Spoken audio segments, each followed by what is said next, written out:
culture and idea around the world. Now, I would like to invite Mr. Amit Prasad, Campus Director of KK Modi University, to share his valuable words with all of us. Thanks a lot, Sakshi. Thanks a lot. Welcome, sir. Good day to you all. It's an absolute pleasure to welcome you to this amazing and enriching webinar on preparing for employment under the umbrella, as Sakshi mentioned, International Collaborative Learning Series from KK Modi University. You know that at KK Modi University, it has always been our endeavor to kind of instill global mindset in our students community by providing quality international exposure.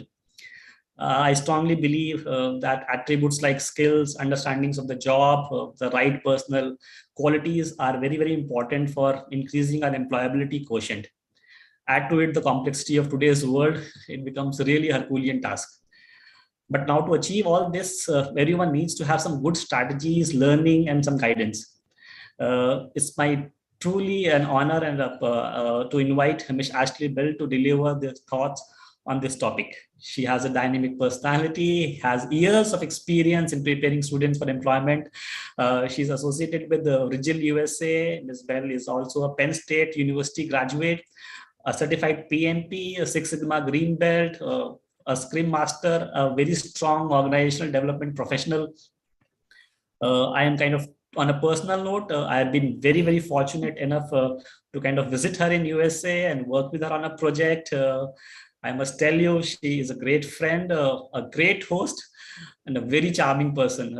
Thank you, Ms. Bell, for accepting our invitation and coming over to here and presenting this webinar for our students. So without any further ado, let me invite Ms. Bell to deliver her talk and share experience with us.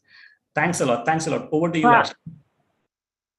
Wow, thank you, Amit.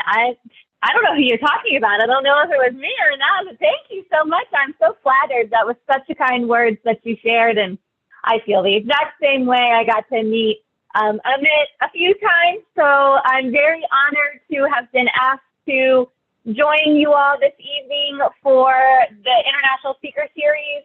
I hope that I live up to the standards that Amit just set for me, but without further ado, I'm going to go ahead and share my screen and put it in presentation mode. Forgive me, because sometimes it takes a little bit of time when I'm on Zoom trying to present. So please tell me if you can or cannot see that. Did I lose you all? Yes, we can see that. Okay. Okay, wonderful. Well, I'm Ashley Bell. I don't know that I need to introduce myself any further, but I will share that over the course of my career, I've worked in a myriad of different industries. I've worked in higher education. I've worked in technology. I've worked in private contracting, government contracting. I've done operations, project management, recruiting. So I'm bringing a wealth of knowledge of all different types of industries, and I'm threading in my experience as a recruiter or working with recruiters to hopefully be able to provide you some insight how you can get an advantage as you start preparing for your employment journeys, whether you're already in your career and you want that next step, if you're just starting out in it, or if you're in school and you're just looking towards internships. All of the information that we're going to be covering today is going to be very relevant. So just some agenda topics: why preparing for employment matters, how to get your job after graduating, something called transferable skills, resume tips, how to rock an interview, social media and the job search, and networking like a pro. And then we'll have time for question and answers. And I will just say before we move on, I'm not able to see any of you while I'm presenting on the screen. So if you have any questions or you're popping into the chat, we'll get to that point at the Q&A, or if the host would like to chime in and let me know, that would be great. So why does it matter? Why should you be preparing for employment no matter what point of your career you're in? Well, fortunate for you all, 90% of the fastest growing jobs in the future will require some post-high school education or training. So you are already setting yourself up for the advantage by completing your degree with KKMU. 60% of jobs are found through networking, and 9 out of 10 employers view referrals as the leading source to find top talent. 75% of resumes are rejected before the hiring manager ever sees it. And only 2% of the applicants for any job earn a face-to-face interview. And the average job search takes between 3 and 5 months. Think about all of these things as we travel through the rest of this presentation of why it's important to prepare, why it's important to learn how to network, why having the best possible resume will help aid you in accomplishing your career goals. So getting that job after graduation, getting that internship while you're still in school, let's talk about what that means. While you're enrolled or as you're coming up towards the end, you'll want to start thinking about the different careers within the program focus while you're still in school. And note that the desired skills for each of these, because they're going to be drastically different. And you'll want to take note of some of those key words for those professional careers. Regardless if you're in nursing or business or tourism, they're going to be vastly different. Don't forget that even though you get a degree in healthcare management, the underlining and the environment is healthcare. The underlying degree is in management. So you're able to transfer those skills, and we'll talk about that in just a bit, anywhere. So just don't think about one aspect of your degree program when you're thinking about the infinite number of careers that you can transition into. Start applying early and be proactive. Remember, it can take 3 to 5 months and sometimes even longer to secure that employment. So surely start applying early, start preparing even earlier than that. Stay open to internship opportunities before and immediately after graduating. So getting an internship puts you at a much higher opportunity to transition into full-time employment with that employer. But it also gives you an opportunity to kind of try on for size that career option. So we don't know what we don't know until we know it, right? It's I don't know if anybody likes pineapple on their pizza, but I didn't know I liked pineapple on my pizza until I had it. And it's the same thing goes with your career. You know, you try on different roles for size to see if it's what's best for you and if it fits. Because again, let's just call a business degree. If you're getting an MBA or a bachelor's in business, there are so many types of job titles and roles within that focus area that it could take you a little bit of time to try on and find one that really jives with what you want to do, what really speaks to your soul. Consider part-time jobs to build your professional network. Again, I think the statistic is about 50% of candidates are internal candidates. So it's 50% of individuals selected for a job are internal candidates. So don't sleep on those part-time and internship opportunities. Really embrace them and see them as an opportunity to really jumpstart your career. Sharpen your skills after graduating by using Coursera, Udemy, and edX type sites. A lot of the time, LinkedIn Learning is another good one. A lot of the times, these sites offer free advanced training in a number of different topic areas. I know that I'm studying for my black belt in Six Sigma, and I coordinated some additional training on Udemy and LinkedIn Learning just to kind of brush up on my green belt skills because they're a little rusty, and just to refresh myself from the academic standpoint before I transition into really putting my head down to gain my black belt certification. So utilizing these sites to either advance the skills that you already have, to refresh those skills, or to learn a new skill that you can include and speak to in an interview or on your resume is really going to be vital to your success. And please attend career fairs, hiring events, and networking events. And we'll talk about that in just a bit. So transferable skills, what are these things that we're talking about and how can they help you? Transferable skills can be acquired anywhere throughout your life. They can be acquired through your volunteer services. They can be acquired through clubs and organizations at your schools, part-time jobs, internships, your hobbies, the list goes on. You can acquire transferable skills in your normal day-to-day interactions with your classmates, your professors. These are vital to you being able to sell yourself and your potential to your prospective employers. And we'll talk about that one in just a minute. So that second bubble, we're going to come to this. We'll come back to this, and we're going to see exactly how transferable skills can help you sell yourself. They provide you tangible examples for communicating your experience for that role, regardless if you've ever filled that position before. And they can be equally as important to your direct job experience as, say, working in the field for a few years. So let's go back. If anybody, and I can't see, so if the host wouldn't mind sharing or calling on somebody, think about a coffee shop barista.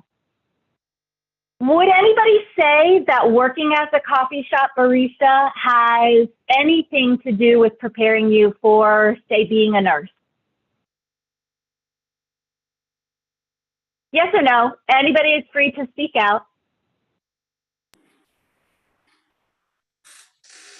It could help in improving communication skills.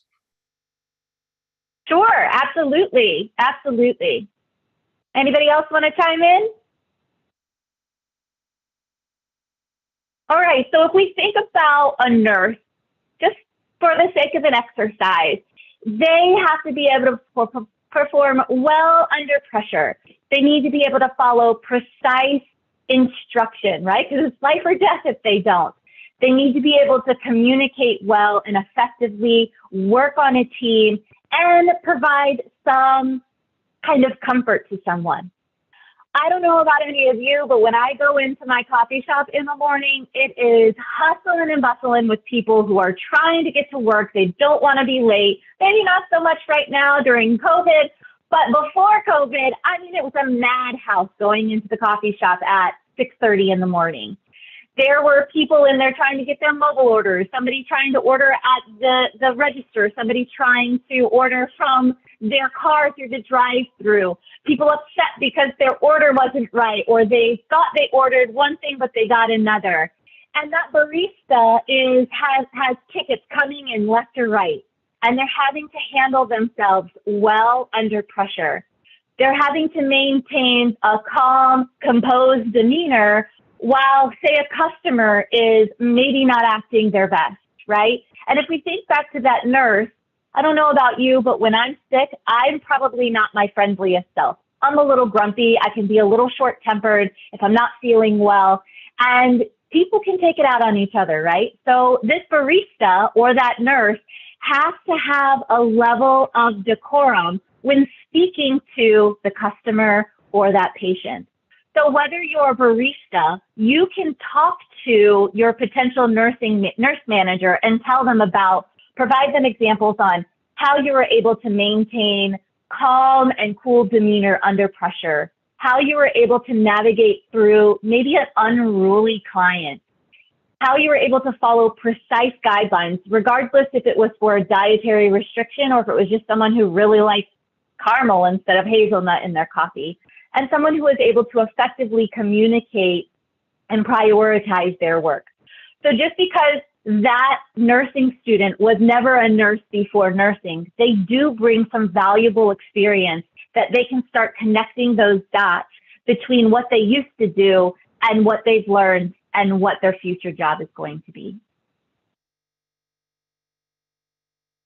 So, but before you're able to get that conversation with the nurse manager or the recruiter, you need to have a good resume. So I want to first let you know that if I show hands, and I'm sorry I can't see you, but by a show of hands real quickly, who's ever applied to an online job? I have, I know I have. And I'm sure everybody in this day and age has applied to at least one online job. Well, if you aren't aware, when you apply to an online job, you are actually applying through an applicant tracking system. And this applicant tracking system is this platform that scans resumes. And a lot of the time, employers use these applicant tracking systems, or ATSs, to reformat resumes so that every resume similarly looks the same. And those resumes all get pumped out. They look the same unless they download the original version of your resume.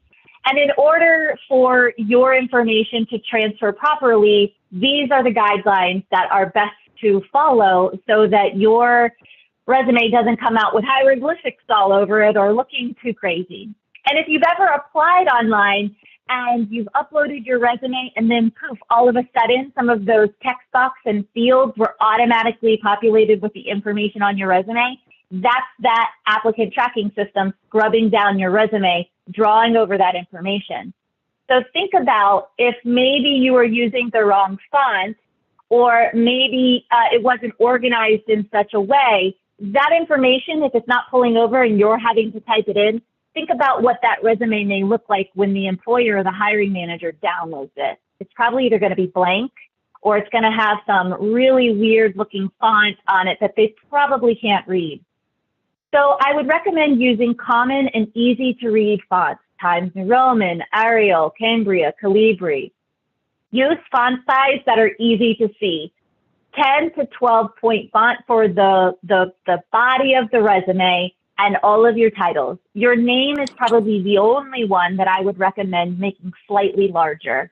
But the rest of the resume should really be kept to the same font. So title shouldn't be bigger than the body. The only set that really should be bigger is your name, if you'd like to do that.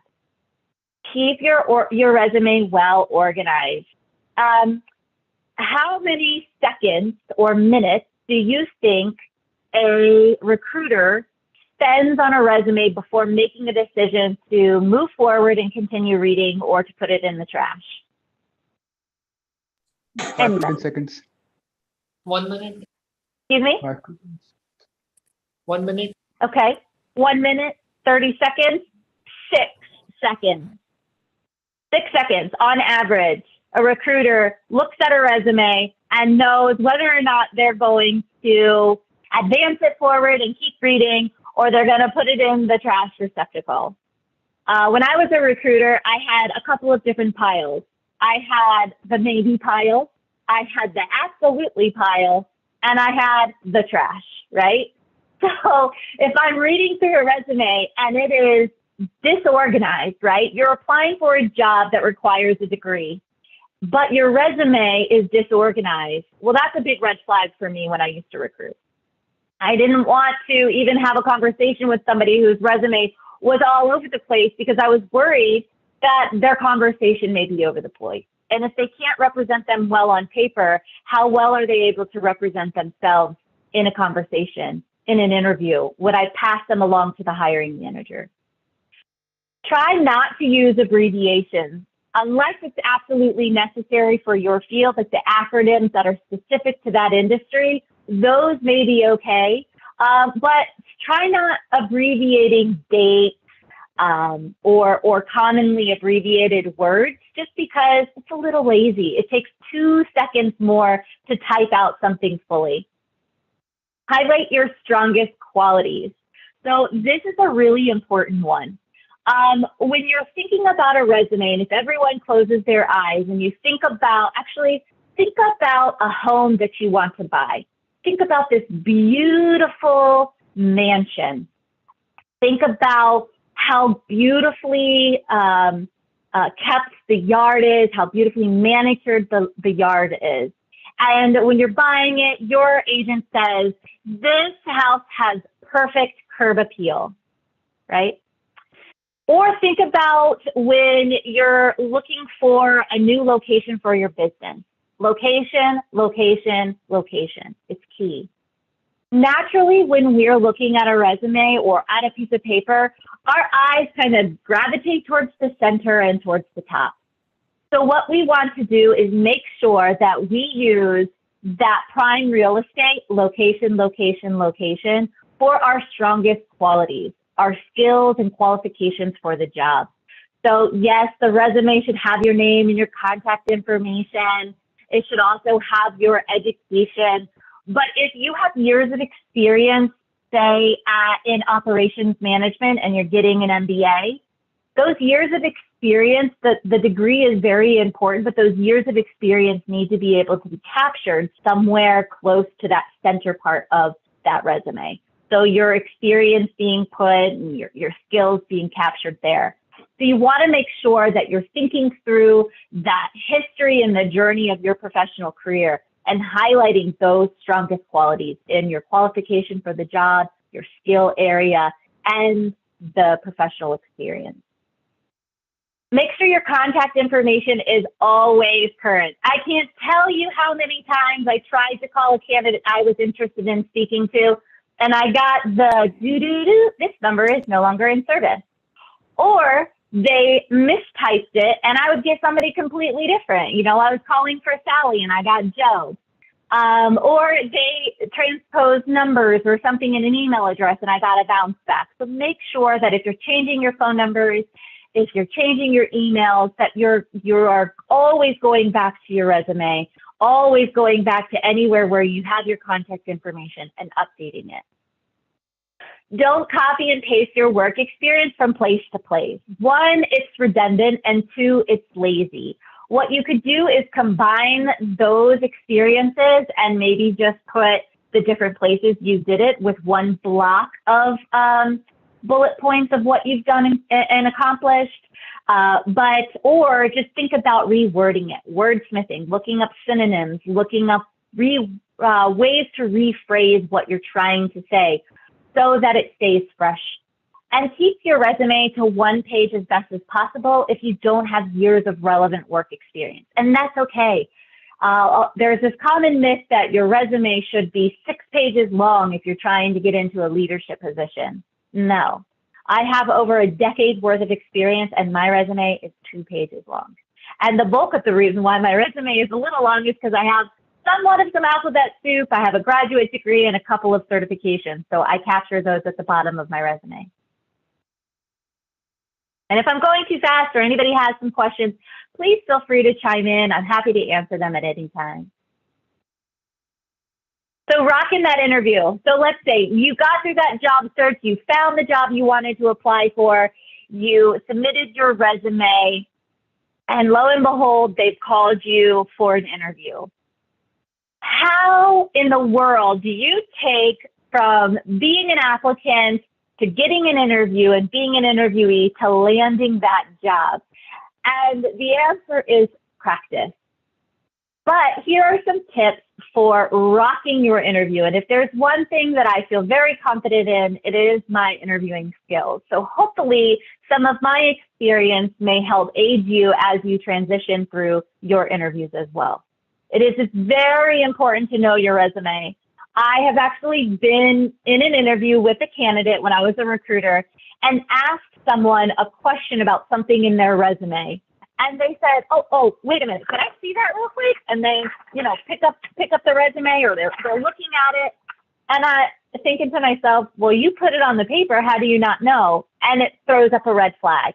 Is this has this person just completely lost their mind and forgotten everything they wrote on it? Is it factual or was it made up? It starts to create that seed of doubt as you're speaking to this individual, because the only thing that I have to go by when I was recruiting was the resume and what the person is telling me, and some due diligence work that I would do on the side, which we'll get to in just a moment. Do your research and study the company. So I will admit, when I was a very young professional, my first big girl interview, I studied incessantly. I studied the company. I researched the company. I prepared. I had planned everything out perfectly. But in Hampton Roads, where I live in Virginia, we have tunnels that go underwater that get you from one area of the Tidewater region to the next water. And I lived over here, but I worked over here. And I was having to go through this tunnel. And this tunnel gets clogged all the time. Traffic, a car shuts down in the tunnel. It's just madness. I had 4 hours to get home to prepare for my interview. But this day, there were different powers at play, and I got stuck on the bridge. There was an accident in the tunnel. They couldn't get it out. So I was on the bridge for 3 hours when my interview came. So I was flustered. I didn't have my notes. I didn't have anything. I was panicking because I'm trying to take this interview from a car. And when all the things tell you don't do it from your car. So I was nervous, to say the least. And I stumbled and kept calling the company the wrong name. And at the end of that interview, the gentleman I will never forget says, "I don't think you did very well in this interview." In fact, I think you probably were one of the worst interviews that I've had. But, and we're going to come back to this story in just a second. Study the job description and find examples from your work that shows you can do the job. So remember our barista? Remember those transferable skills? This is how you exemplify your potential for this position, whether it's through your work history, your volunteer work, or whether it's through your clubs and organizations or leadership roles that you've held at school. You can capture that and highlight it during your interview and surely on your resume. Prepare 5 to 7 questions for your interviewer. There is nothing worse than being in an interview, asking the interviewee all these questions, and then having great conversation, and then asking the person, "Do you have any questions for me?" And they go, "Nope, you've answered them all." Surely I've not answered every question that you could possibly have about this job. It either shows lack of preparation, which is not good, or 2, a lack of interest. Let's think back to building a friendship, right? Think about maybe when you were in early grade school and you were trying to get to know someone. You're asking them what their favorite color is, if they have any siblings, where do they live, what their favorite TV show is, all these questions to get to know this person.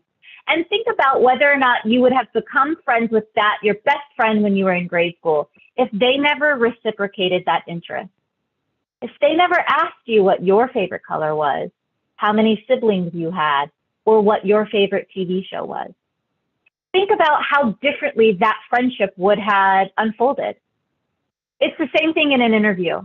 So make sure you're preparing 3 to 7 questions. This says 5 to 7. And actually, it is 5 to 7 questions that you prepare. Ask 3 or 4 questions that get that person talking about the role, talking about the organization. One question that I really love to hear was, what have you seen new graduates or people starting their career do well? And what have you seen people transitioning into this role stumble over so that I could become more aware and ensure that I avoid that, right? Ask questions about how you can be successful in the role, about the metrics for the position, the culture of the organization. Even if the person answered every single possible question about the job, like they just went through the list and they're just ticking it down, you can still ask, what do you value most about working for this organization? What are the top 3 characteristics you're looking for in this candidate? What, questions about why they like the job or why they like the company, the organization, because surely they didn't talk about that. And if they did, start asking questions about what they said. Be sure that you're making eye contact. We don't want you to be like really weird and creepy by just staring at them like this the whole time and never blinking and just constantly looking at them like this, because this gets a little weird and uncomfortable. But you do want to make eye contact. You do want to engage. You don't want to be staring off into the wall and into the air while you're talking, because surely after a little while, you stop being able to connect with what I'm saying. As I'm looking around in my room, you're thinking, well, what the heck is Ashley looking at, right? Be aware of your body language. So I am very criminal of talking too much with my hands. So I try very hard to just sit, have my thumbs resting nicely underneath my leg. But by closing yourself off, folding your arms, scowling, hunching over, I had an interviewee actually recline back in their chair, you know, like this. It was so weird. It was so hard to speak to that person because they weren't presenting themselves. And I was, you know, wondering if this was real life, that they were here sitting, relaxing, almost putting their feet up on my desk. Dress professionally or dress for the role. So even if go back to our nurse, even if you're going for a nursing position and nurses typically wear scrubs, don't wear scrubs into your interview. You want to look your best self in that interview. And please, if you don't take any other recommendation, practice, practice, practice. Practice with your friends, practice with your parents, practice with your colleagues, practice with your dog, practice in the interview, practice all the time. Interview questions, how you're going to present yourself, how you would shake a hand, all of these things, please practice. So to practice, here are some common interview questions. Tell me about yourself. Recruiters and hiring managers love this question. And please make sure that when you're telling about yourself, you keep it to your professional self. We don't need to know how many children you have or what your favorite hobby is or where you like to vacation. You want to keep it concise to your professional experience, your years of experience, why you're interested in that organization and that role, and just a very brief highlight of why you're qualified for it. Tell me a strength and a weakness. So a lot of the time, someone will try to twist that weakness into a positive by saying, I'm a perfectionist. Well, that's cliche, and it's a cover-up. We want to know what your weakness is. For me, when I am interviewing and I say what my weakness is, it is I am too critical of myself. I set, at times, unrealistic expectations for myself, and then I get upset with myself when I don't meet them. I've not missed expectations that my employer has set for me, but I like to go a step further. And sometimes when I can't deliver on that expectation, I have a little bit of a negative self-speak, and I know that it can result in higher level of burnout or dissatisfaction. So what I do is to navigate through this weakness of mine is I've learned how to accept compliments. I've learned how to set better expectations of myself, better goals for myself. And I know that I can't do everything perfectly, and there's always going to be an area that I can improve, and I need to accept that. Sounds a lot like being a perfectionist, but it doesn't sound so cliche, right? Where do you see yourself in 5 years? So again, this is an area where if you're going to be in travel and tourism, you probably don't want to say, in 5 years, I hope to be a computer programmer. Because then what in the world does travel and tourism and computer programmer have to do with anything unless you're creating some kind of algorithm for the perfect travel vacation and it automatically plans it for you? I'm in, because I have to plan my family vacations, and I tell you what, it stresses me out every year. But you probably want to talk about your future goals and your 5-year plan as it relates to that area of profession, that industry, that position. You don't want to say that you want that hiring manager's job. So in 5 years, I want your job. That's probably not a good idea either. But you can say in 5 years, I hope to be a contributing member of this team. I hope to be well established in my role and have the opportunity to advance in my career. That's good. Maybe go back for some continuing education, maybe get your graduate degree or your doctoral degree, maybe some additional certifications. You can thread those in there. They probably don't need to know that you're planning on getting married and having children and buying a house and going on a vacation, a big one to, I don't know, somewhere lavish, the Maldives or something. They probably don't need to know that. Why should I hire you, or why are you the best fit? So this one stumps up candidates all the time. This is an opportunity to sell yourself, and we are expecting you to. So let's think about this. think about if you were a hiring manager. Think about if you are buying a new car, right? When you go to that lot and you're looking at this nice, shiny new car, you are expecting that salesman to sell you on everything, bells and whistles on this car. Tell you about all the features, tell you it can cook you breakfast, tell you that it's the most comfortable and lavish vehicle on the market, right? You're looking, you know that person is going to tell you everything good plus some about this car, and you're expecting it. Now think about if you go to that same car lot and the car dealer comes up and goes, oh yeah, that car, it's okay. Are you going to want to buy that same car? Are you going to want to spend that same amount of money? Are you going to feel as good about that purchase if that person isn't kind of giving you the rundown of all the bells and whistles and features? Probably not. In an interview, we're expecting the same thing. So hiring managers and recruiters are expecting you to embellish in yourself a little bit. They know that your baseline's probably here. They're expecting you to embellish a little bit to here, and that's okay. But if you go into that interview and your baseline is here and you don't sell yourself, you kind of humbly talk about your experience, well, then this person, the interviewer, resets your baseline to here. And now you're not qualified for that job, right? So just keep that in mind. I'm not saying go cheesy car salesman on how you're speaking to your interviewer, but I'm saying sell your best qualities. How many years of experience do you have? What are your transferable skills? Maybe pick out some of those key buzzwords in the job description and relate to them as you're saying. Why should I hire you? Why are you the best fit? Well, I'm the best fit because I have 15 years of experience in operations and project management.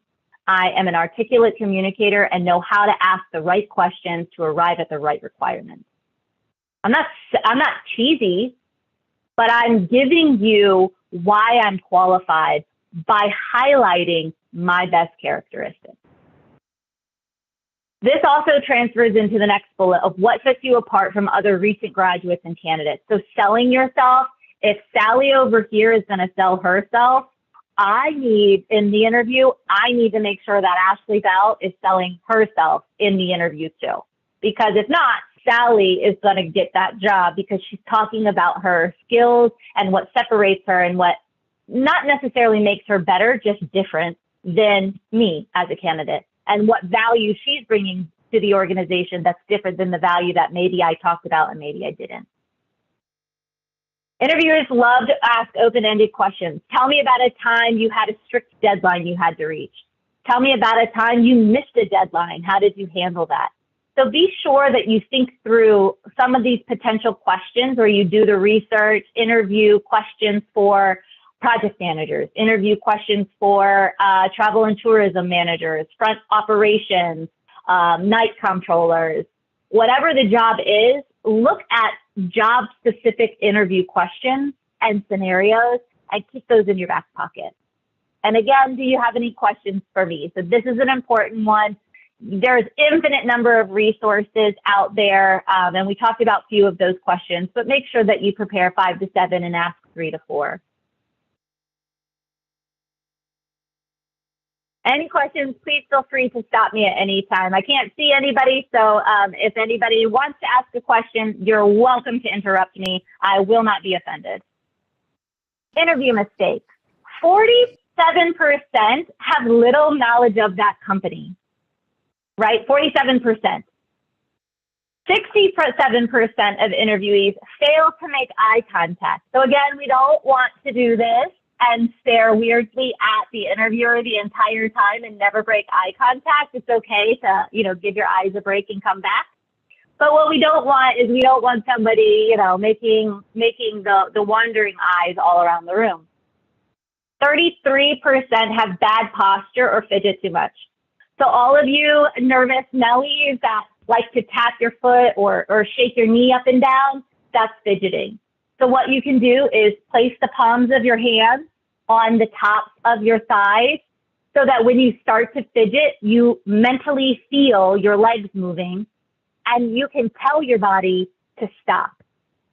For me, I talk with my hands too much. So you can't really tell here because I talk with my hands below the camera so that you all don't get whiplash. But I talk with my hands a lot. And I have to remember and remind myself that this could be distracting to the interviewer, right? This is a little distracting even for me while I'm talking. So what I do is I rest my thumb right beneath my thighs so that if I need to bring my hands up for emphasis, I kind of rake the side of my leg like this so that it's a mental trigger. Ashley, your hands are coming up and then your hands need to go back down. And 21% cross their arms during an interview. So I don't know about you, but think about if I had my arms crossed, what does that body language tell you, right? What is this speaking? It means I'm closed off. It might mean I'm upset. This nonverbal cue of just being shut off versus if I keep my chest open, my arms relaxed, my shoulders wide. The feeling you get just from me sitting here is different than when I'm crossing my arms and hunching my shoulders forward. Other interview mistakes are lacking humor and warmth and not showing enthusiasm. So I'm not saying just crack jokes the entire time during your interview. What I am saying, though, is make sure you're smiling. Don't forget to smile. Make sure that, if you're really eager and excited about this job, it's okay to show it. It's okay to have some of that warmth and eagerness, especially as a new grad. If you're transitioning into this career for the first time, you're going to be giddy and it is going to be so exciting. And we don't want it to be overly exciting in the interview, but do share some of that because it reinvigorates that hiring manager. It kind of sparks in their mind what it was like when they got their first entry-level job, right? So it's okay to be excited. It's okay to connect your personality into the interview. Trying to be all things to all people. So remember back to that sales guy or lady during that buying a car, and you're like, oh, does it have leather seats? Yep. Does it have heated seats? Yep. Air conditioning seats? Yep. Will it vacuum itself? Oh yeah, it'll vacuum itself. It will cook you breakfast in the morning. Well, will that car really cook you breakfast? It's so good it'll cook you breakfast in the morning. Will it really cook you breakfast in the morning? No, it's not going to cook you breakfast in the morning. It's not going to vacuum itself. I wish I would sell all of my worldly possessions to buy a car that vacuums itself because I hate vacuuming my car. But the reality is your car is not going to vacuum itself. So you want to be aware of that. You want to make sure that you can say like, yes, you have that skill or no, you don't. Or you know a bit about it, but you're not very comfortable speaking to that. It's okay. You don't have to be an expert in everything to this interviewer. Not selling oneself or making it all about me. What's in it for me? What's my pay going to be? What are my benefits going to be? What are my perks of working for the job? Asking questions about the organization are better than asking about just all about me questions.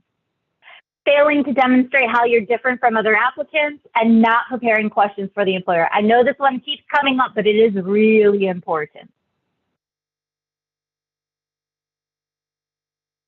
So social media and job searches. So the Muse has a statistic that says 92% of recruiters use social media to hire candidates, whether it's LinkedIn or other platforms. The Inc.com says 54% of employers reject candidates due to their social media content. So start now. Remember, it takes 3 to 5 months. You want to back that up even further. If you're currently enrolled in school and you have any hope, dream, or prayer of getting a job when you graduate, make sure you start cleaning up your social media content now because the internet saves everything. And if you can find it, they can find it. And it doesn't matter if you have your profile set to private, we can still see it. A lot of the time with big, large social media platforms, individuals can pay to have more access.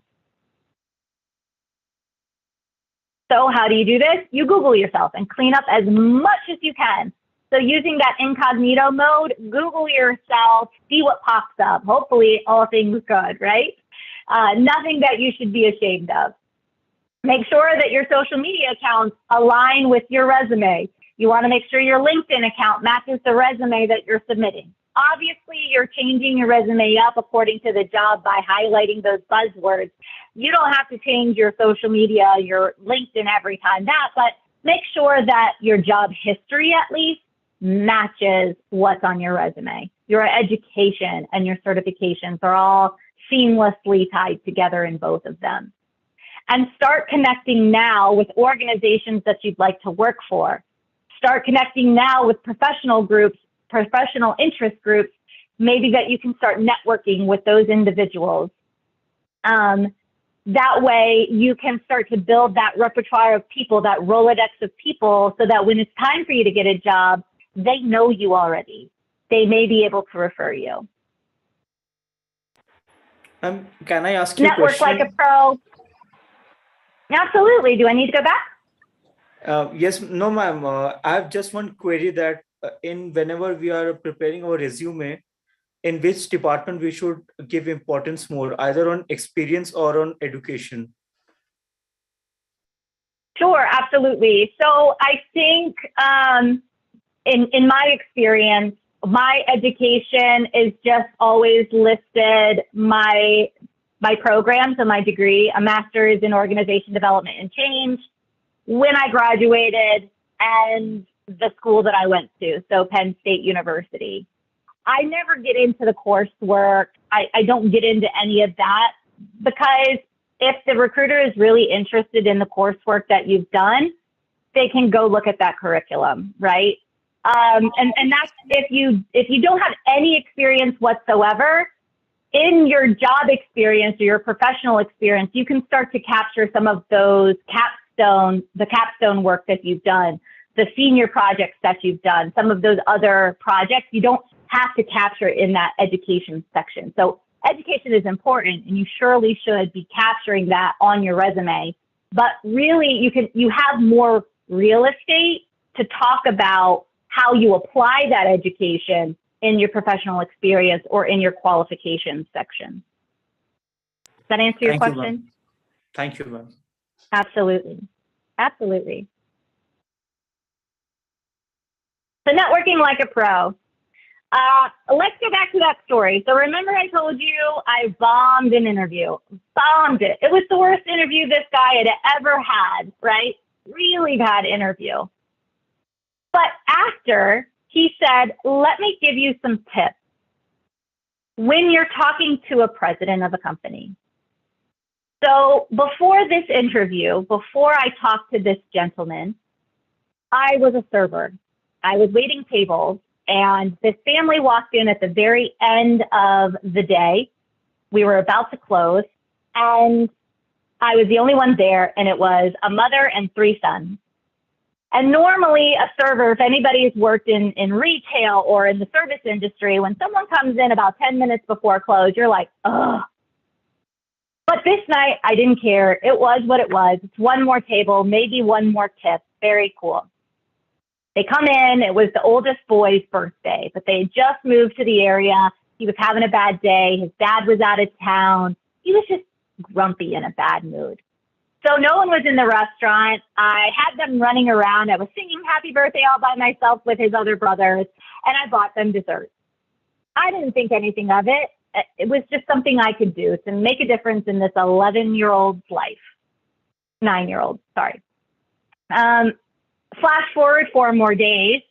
The dad comes back into the restaurant with the family. And the dad says to me, you changed my son's birthday. You took him from being sad to being happy. He went home, he was happy, and he left the restaurant, called me, and told me that when I got back in town, I needed to meet the nicest person in Virginia. I want to give you a job. I want you to work for me. In fact, I want you to work directly for me. I didn't have to interview with him first. I didn't know who he was. I didn't even know what company it was for, but he gave me a name and a time to talk to this other gentleman.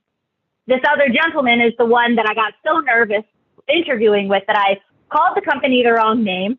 I was so flustered. I said, not so great. I stumbled over my words incessantly. Like, it just was a really bad interview. But this gentleman gave me an opportunity to correct myself. He gave me tips on how I could make my interview better when I was talking to the president of the organization.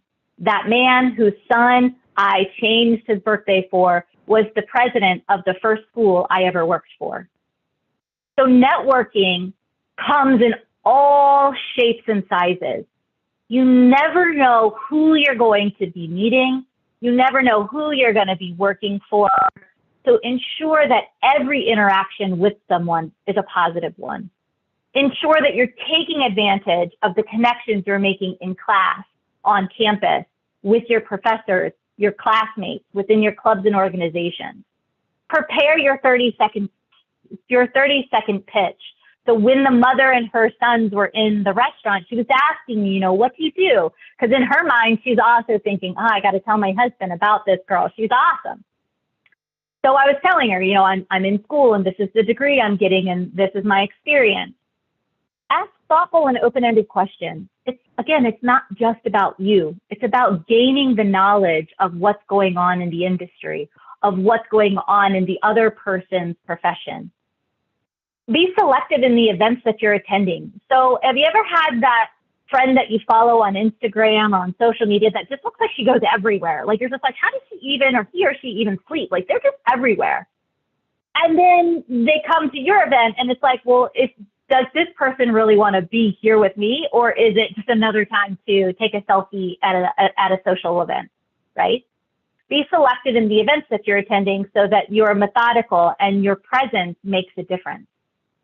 Ask connections to be your mentor. So when I was in grad school, I took to LinkedIn like it was my job. And I was asking anybody in organization development interested in taking on a mentor. I was clicking on connect with anybody within the profession and reaching out to them. I paid for the LinkedIn subscription to be able to send in mail and ask if anybody would be interested. I got a couple of different mentors through that. And one of them actually hired me for my first project management experience.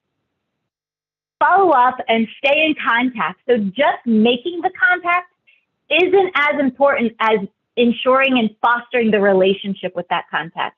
So the contact that I made, back in 2018, I still text that person. I no longer work for them because it was a short contract, but I still text or call them on a monthly basis almost, sometimes weekly. Remember, networking is about the relationship and not just about the outcome. So yes, we hope that your networking lands you that perfect job. But if it doesn't, relish and gain from this experience ways to talk about yourself in a role in the next interview. Even if they can't hire you, they can be a reference for you. Even if they don't have a job for you, they may be able to connect you to someone who does. And if all else fails, if they can't connect you to any job, maybe it's just another person that you can practice your interviewing skills with. Ma'am? Yes. Yes, ma'am. Actually, ma'am, I have my account in LinkedIn and I have more about 50 plus connections in LinkedIn, but I'm very hesitant to contact with them. So could you please give me any tip that how could I start my conversation or either any conversation need in the near future to just directly say them, sir, could you please refer me to this? Or could you please help me to land any job? Yeah. So, are you asking about LinkedIn or just in general? Ma'am, in general and also in LinkedIn also, because I'm very new to Absolutely. LinkedIn, so that's why I'm asking you. Yep. So whether you're new or a veteran of LinkedIn or any social media platform, you want to start looking for jobs. or companies that you want to work for and start following those organizations. And when you click on the organization, you can actually see the recruiters. You can see the titles of people in the position, and you can follow them. You don't necessarily have to make those connections. You don't have to ask to be connected to that person. You can follow them so that as these recruiters are posting open jobs, you can see the jobs that they're posting or they're highlighting, and that gives you an opportunity to maybe comment under it. They start to see your name, right? Or you go to a networking event, whether it's live or virtual, and you're collecting these business cards, right, for individuals that you're meeting. You're able to say, do you mind if I connect with you on LinkedIn? Before you even leave, take your phone and look up Ashley Bell and connect on LinkedIn. I just sent you a LinkedIn connection. I'm very excited to meet you. Those are ways that you can start to build up your LinkedIn connections, are just through your natural discussions in your classrooms with your professors. I'm sure out of the, and I can't see exactly how many participants are on today, but I'm sure out of all the participants, there's at least 3 people that are working in the field of study that you would like to transition into. So take advantage of your classmates, because they may know somebody and they can connect you. LinkedIn starts to make recommendations. As you start to use the platform, you start to see more and more people they recommend for you to connect with. Look at those profiles and ask to make the connection. That will help build that network to be able to go on and post about wanting or needing a mentor. I probably posted that 20 times, maybe 10 to 15 times. Posted, I'm looking for a mentor, anybody interested? Any of my organization development contacts interested in taking on a mentor or interested in doing an informational interview? I probably interviewed 5 people in the field that I never knew them on LinkedIn. I just started connecting and reaching out, sending a private message and saying, I'm a student in studying organization development, and I'd really like to get some perspective from someone who's been in the field for 5+ years, 10+ years, a veteran to the industry. And people like to talk about themselves. So if you frame it in a way that you'd like to interview them to get their perspective, they want to connect. Those same individuals, when I was looking for a job, were sharing my posts. I'm newly graduated from an organization development role, looking for any opportunity to partner, to assist someone, aid someone on a contract. I was willing to work for free. They were sharing it out to their network. So your small network, if you're new to LinkedIn, just became bigger and bigger by your efforts, and been really big because your contacts are now sharing your story. That's how you do it on LinkedIn. That's how I did it on LinkedIn. There's probably a million ways, but that's how I did it. Networking in person. So what I would do was I would find professional meetup groups. So here we have this organization called Thrive, or we have a young professionals organizations, and you could go meetup.com and there's young professional organizations there. But there was this organization that I joined that would have like coffee chats.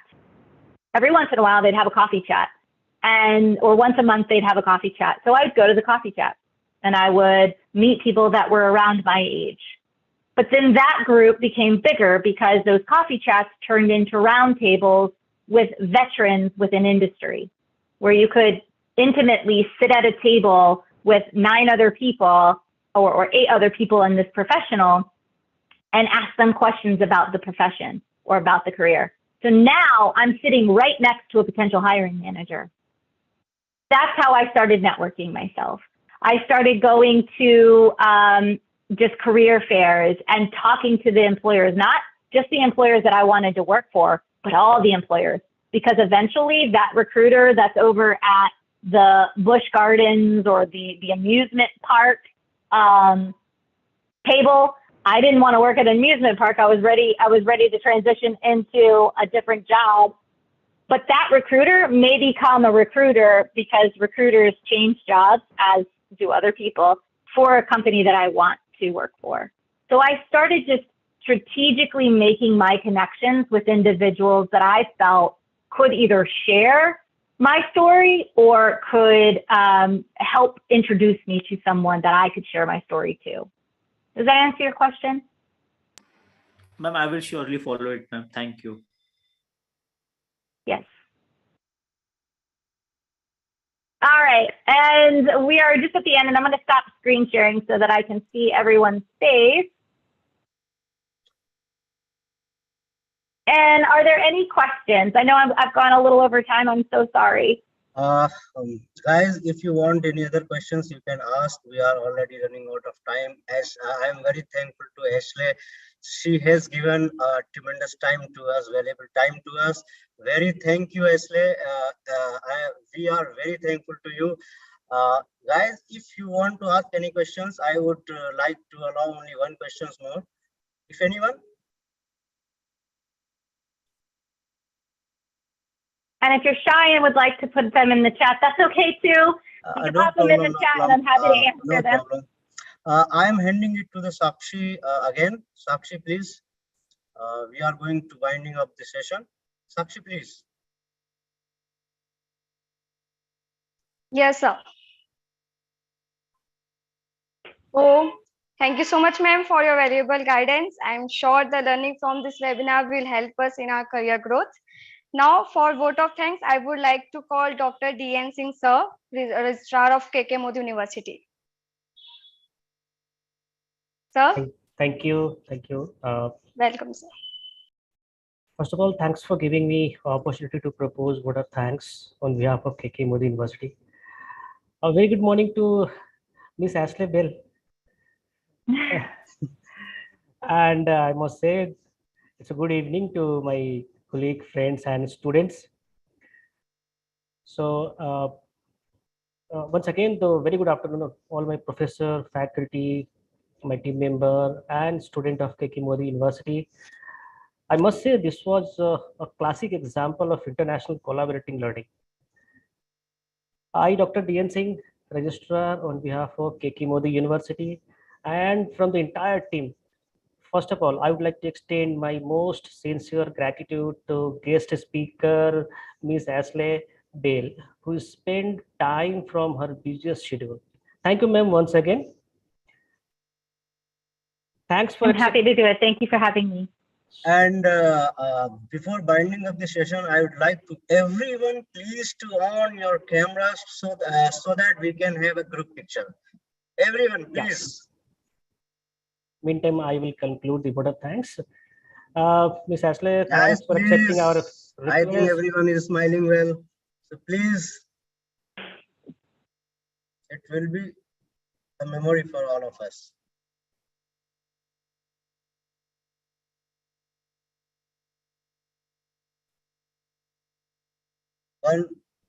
Some more?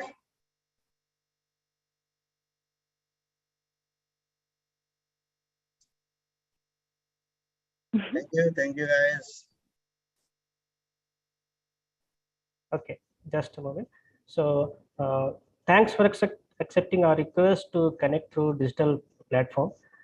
It was indeed an intellectual session, which I personally feel with a full of knowledge, interactive learning, skills, opportunity, do's and don't. You walk through the interview skills, and I think must have enlightened the student minds. Over to Ms. Sakshi for further proceeding.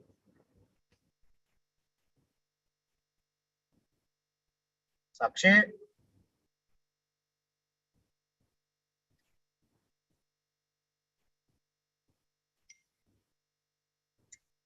I think she is facing some issue. So I would like to thank you, all you people, for getting time for this event. Special thanks to Miss Ashley Bell for getting the time and waking in the morning. A great morning to you again. Thank you all. Thank you very much. Thank you. Thank you, everyone.